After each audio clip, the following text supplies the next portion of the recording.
আসসালামু আলাইকুম রহমতুল্লাহি ওয়া বারাকাতুহু।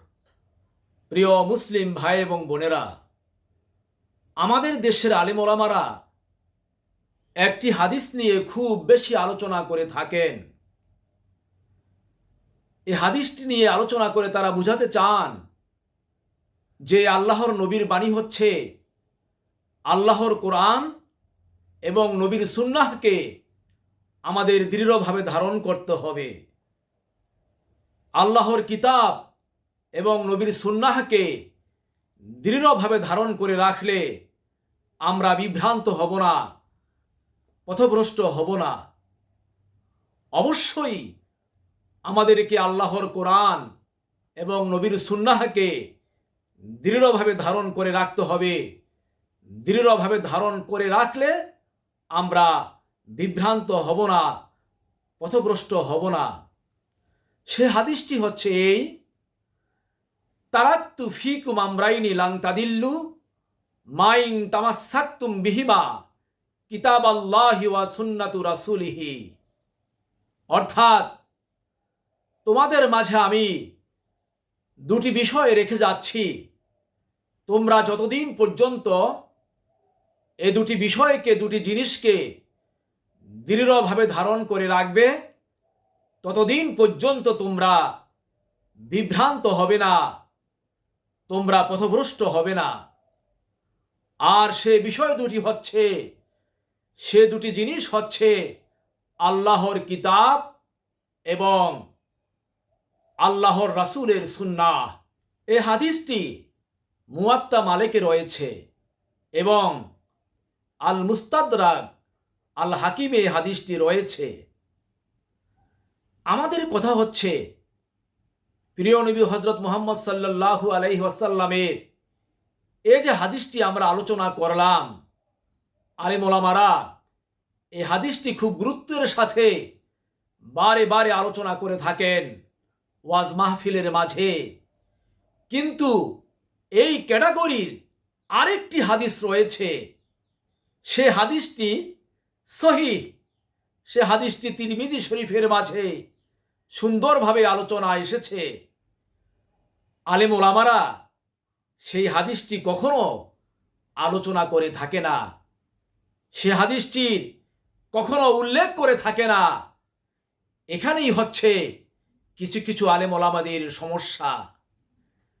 সে হাদিসটি আল্লাহর কিতাব নিয়ে এবং আহলে বায়াতকে নিয়ে আলোচনা করা হয়েছে।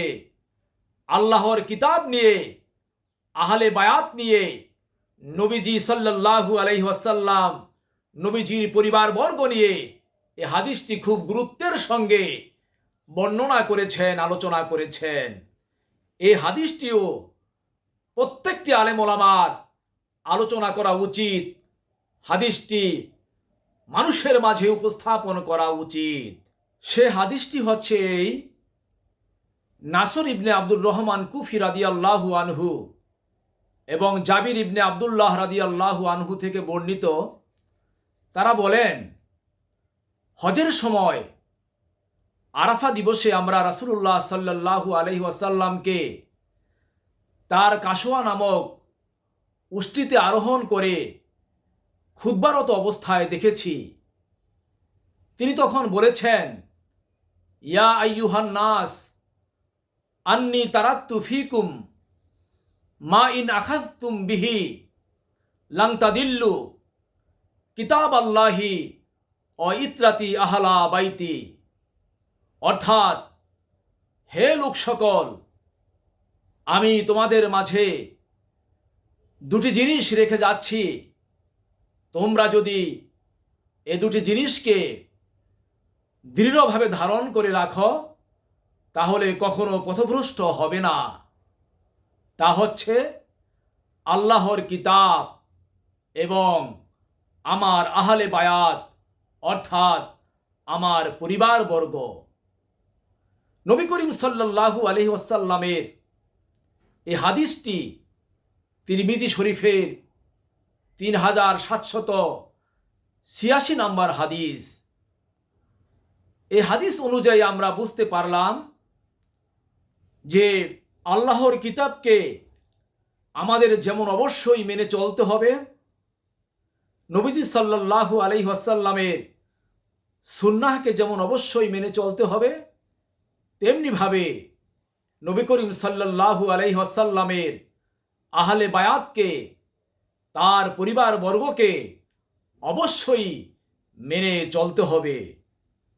নবী করিম সাল্লাল্লাহু আলাইহি ওয়াসাল্লামের আহলে বায়াতকে, পরিবারবর্গকে অবশ্যই মেনে চলতে হবে, বিশ্বাস করতে হবে, মহব্বত করতে হবে এবং তাদেরকে যথাযথভাবে অনুকরণ করে চলতে হবে।